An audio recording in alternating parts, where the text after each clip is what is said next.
Morning voice എന്ന അനുഗ്രഹീത പ്രോഗ്രാമിലേക്ക് ഏവർക്കും സ്വാഗതം. ദൈവനാമമഹത്വത്തിനായി ഒരു ഗാനം നമുക്കിപ്പോൾ ശ്രവിക്കാം. ലോകസുഖങ്ങളെ ത്യജിച്ചിടും ഞാൻ, സ്നേഹനാഥനെ അനുഗമിക്കും. ലോകസുഖങ്ങളെ ത്യജിച്ചിടും ഞാൻ, സ്നേഹനാഥനെ അനുഗമിക്കും. നിന്ദകൾ സഹിച്ചും ജീവനെ പകച്ചും പൊരുതുമെന്നായുസെല്ലാം. നിന്ദകൾ സഹിച്ചും ജീവനെ പകച്ചും പൊരുതുമെന്നായുസെല്ലാം. നിന്ദകൾ സഹിച്ചും ജീവനെ പകച്ചും പൊരുതുമെന്നായുസെല്ലാം. ഇന്ന് വചനത്തിൽ നിന്ന് നമ്മോട് സംസാരിക്കുന്നത് കർത്താവിൻ്റെ ശ്രേഷ്ഠദാസൻ കുഞ്ഞുമോൻ തോട്ടപ്പള്ളി. പ്രാർത്ഥനയോടെ ധ്യാന ചിന്തകൾ ശ്രവിക്കാം. ദൈവനാമത്തിന് മഹത്വമുണ്ടാകട്ടെ. അപ്പോസ്തല പ്രവൃത്തികളുടെ പുസ്തകം 11-ാം അധ്യായത്തിൻ്റെ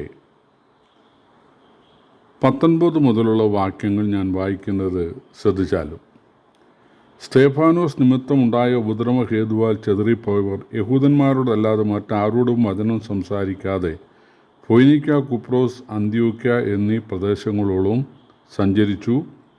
അവരിൽ ചിലർ കുപ്രോസ്കാരും കുറേനക്കാരും ആയിരുന്നു. അവർ അന്ത്യോക്യയിൽ എത്തിയ ശേഷം യവനന്മാരോടും കർത്താവായ യേശുവിനെക്കുറിച്ചുള്ള സുവിശേഷം അറിയിച്ചു. കർത്താവിൻ്റെ കൈ അവരോട് കൂടെ ഉണ്ടായിരുന്നു. വലിയൊരു കൂട്ടം വിശ്വസിച്ച് കർത്താവിലേക്ക് തിരിഞ്ഞു. അവരെക്കുറിച്ചുള്ള ഈ വർത്തമാനം യെരുശലേമിലെ സഭയുടെ ചെവിയിലെത്തിയപ്പോൾ അവർ ബർന്നബാസിനെ അന്ത്യോക്യോളം പറഞ്ഞയച്ചു. അവൻ ചെന്ന് ദൈവകൃപ കണ്ട് സന്തോഷിച്ചു. എല്ലാവരും ഹൃദയനിർണയത്തോടെ കർത്താവിനോട് ചേർന്ന് നിൽപ്പാൻ തക്കവണ്ണം പ്രബോധിപ്പിച്ചു. അവൻ നല്ല മനുഷ്യനും പരിശുദ്ധാത്മാവിനാലും വിശ്വാസത്താലും നിറഞ്ഞവനുമായിരുന്നു. വളരെ പുരുഷാരം കർത്താവിനോട് ചേർന്നു. ഇവിടെ അന്ത്യോക്യയിൽ ഒരു സഭ ഉണ്ടാകുന്നതിനെക്കുറിച്ചാണ് എഴുതിയിട്ടുള്ളത്. അത് സ്തേഫാനോസ് നിമിത്തം യെരുശലേമിലുണ്ടായ ഉപദ്രവ സമയത്ത് ചെതറിപ്പോയ ആളുകളാലാണ് ആ സഭ സ്ഥാപിതമായത്. ചെതറിപ്പോയ ആളുകൾ കുപ്രോസ്കാരും കുറേനക്കാരും ഒക്കെ ആയിരുന്നു. നമുക്കറിയാം, അവർ പെന്തക്കോസ്ത് പെരുന്നാളിന് യെരുശലേം ദേവാലയത്തിലേക്ക് വന്നവരാണ്. ഏതാണ്ട് 10-18 ഭാഷക്കാരായ ആളുകളുടെ കാര്യം അവിടെ എഴുതിയിട്ടുണ്ട്. അപ്പോൾ കുപ്രോസിൽ നിന്നും കുറേനയിൽ നിന്നും ഒക്കെ ആളുകൾ അവിടെ വന്നതായിട്ട് അവിടെ എഴുതിയിട്ടുണ്ട്. എന്നാൽ അവർ യേശുവിനെ കൈക്കൊണ്ട് സ്നാനപ്പെട്ട് യെരുശലേമിലെ സഭയോട് ചേർന്ന് ദൈവവചനം പഠിക്കുകയും തിരുവത്താഴത്തിൽ പങ്കെടുക്കുകയും ഒരുമിച്ച് ഭക്ഷണം കഴിക്കുകയും ആ യെരുശലേം പ്രദേശങ്ങളിലൊക്കെ സുവിശേഷം അറിയിക്കുകയും ചെയ്തുകൊണ്ടിരുന്ന സമയത്താണ് സ്തേഫാനോസിൻ്റെ പ്രസംഗത്തിൽ രോഷാകുലരായ ആളുകൾ സ്തേഫാനോസിനെ കല്ലെറിഞ്ഞ് കൊല്ലാനിടയായത്. പക്ഷേ വിശ്വാസികൾക്ക് യാതൊരു പ്രകോപനവും ഉണ്ടായില്ല, പ്രതിഷേധവും ഉണ്ടായില്ല. അതുകൊണ്ട് ഇവർ നിരുപദ്രവ ജീവികളാണെന്ന് മനസ്സിലാക്കിയ യഹൂദന്മാർ പീഡ പിന്നെ അഴിച്ചുവിട്ടു. അതിനാൽ അവർ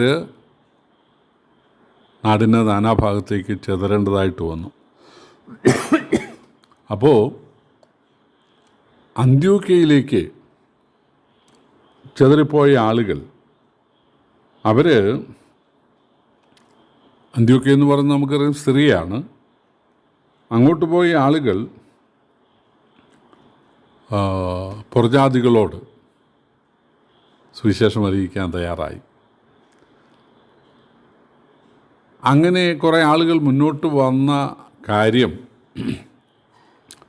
യെരുശലേമിലെ അപ്പോസ്തലന്മാർ അറിഞ്ഞു. അപ്പോസ്തലന്മാർ ബർന്നബാസിനെ അങ്ങോട്ട് പറഞ്ഞയച്ചു. എന്താണ് ബർന്നബാസിനെ പറഞ്ഞയക്കാൻ കാരണം? അവിടെ അപ്പോസ്തലന്മാർ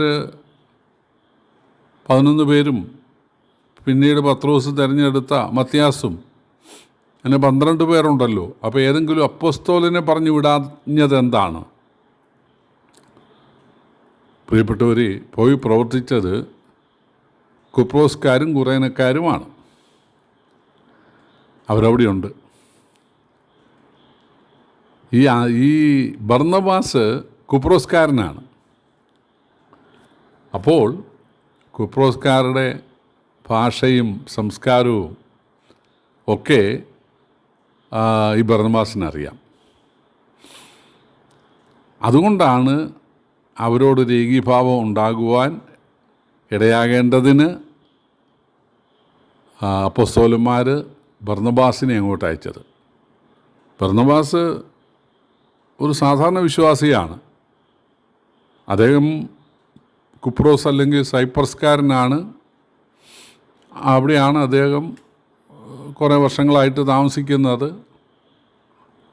അദ്ദേഹം യെരുശലേമിൽ പെരുന്നാളിന് വന്ന സമയത്ത് അദ്ദേഹവും സുവിശേഷം കേട്ട് രക്ഷിക്കപ്പെട്ടു, സ്നാനപ്പെട്ടു, കൂട്ടായ്മയിൽ വന്നു. അദ്ദേഹത്തിന്,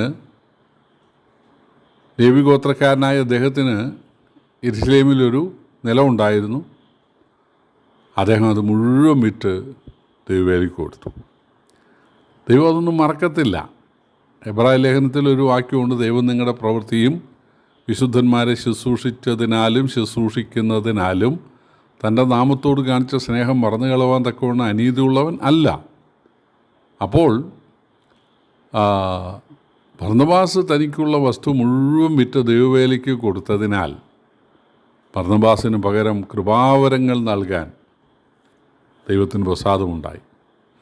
മലാക്കിയുടെ പ്രവചനം 3-ാം അധ്യായത്തിൻ്റെ 10 നിങ്ങൾ നിങ്ങളുടെ ദശാംശം ദൈവത്തിന് കൊടുക്കാനുള്ളത് നിങ്ങൾ കൊണ്ടുവരിക, ആകാശത്തിൻ്റെ കിളിവാതിൽ തുറന്ന് ഇടം പോരാതെ വരുവോളും ഞാൻ നിങ്ങളെ അനുഗ്രഹിക്കുകയില്ലയോ എന്ന് നിങ്ങൾ ഇതിനാൽ എന്നെ പരീക്ഷിക്കുക എന്നാണ് അവിടെ നമ്മൾ വായിക്കുന്നത്.